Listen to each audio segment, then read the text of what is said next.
नमस्कार दोस्तों, स्वागत है आपका हमारे यूट्यूब चैनल में। मैं हूं मारवाड़ी। स्वागत करता हूं आपका मारवाड़ी यूट्यूब चैनल में। अभी आप हमारे यूट्यूब चैनल पर नए हैं तो प्लीज़ सब्सक्राइब कर लीजिए। चलिए दोस्तों, बात कर लेते हैं निफ्टी आईटी की, या फिर कह सकते हैं कि निफ्टी सेक्टर की। निफ्टी सेक्टर लगातार गिरता जा रहा है। इसके पीछे की वजह क्या है? सबसे पहले हम निफ्टी आईटी को देख लेते हैं।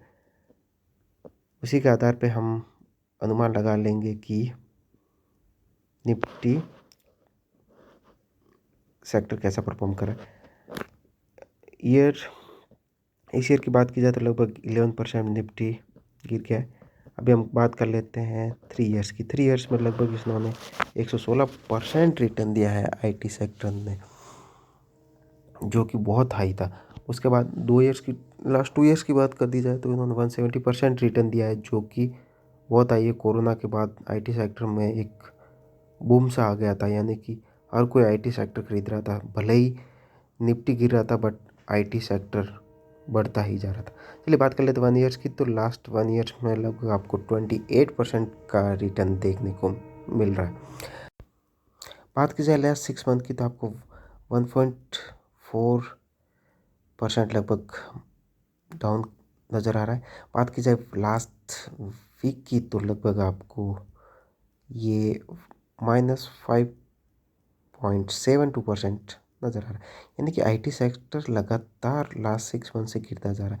इसके पीछे की वजह क्या है? क्योंकि स्टॉक मार्केट में आईटी सेक्टर का एक अच्छा खासा दबदबा रहता है, और ज़्यादातर यूएस इफेक्ट करता है आईटी सेक्टर को। चलिए, पहला कारण है federal reserve rate high, interest rate high कर रहा है, जिसकी वजह से बैक टू बैक ये लगभग 0.50 बढ़ाने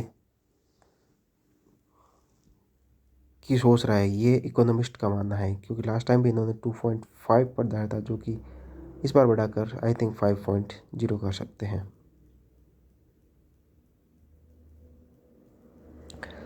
फेडरल रिजर्व की वजह से इफेक्ट नेस्डैक पे पड़ता है, और नेस्डैक की वजह से इंडियन आईटी सेक्टर पे भी बहुत ज़्यादा ही इफेक्ट पड़ता है। लास्ट टाइम 0.5 बढ़ा था, उसकी वजह से कैसे इफेक्ट पड़ा था मैं अभी आपको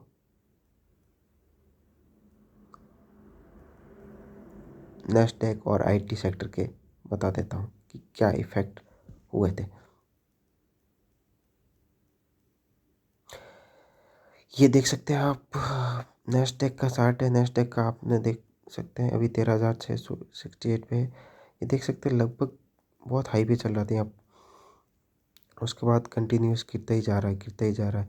यानी कि लास्ट 6 मंथ में बहुत ज़्यादा गिरा है, जिसकी वजह से इंडियन आईटी सेक्टर भी गिर रहा है। और इसके पीछे की मेन वजह एफआईज का आईटी सेक्टर के प्रति अभी इतना रुझान नहीं रहा है, और कोई भी सेक्टर एकदम से 90 डिग्री एंगल में मूव नहीं कर सकता। आईटी सेक्टर ने बहुत ज़्यादा ही लास्ट 2 इयर्स में मूवमेंट दे दिया था, जिसकी वजह से नहीं दे पा रहे।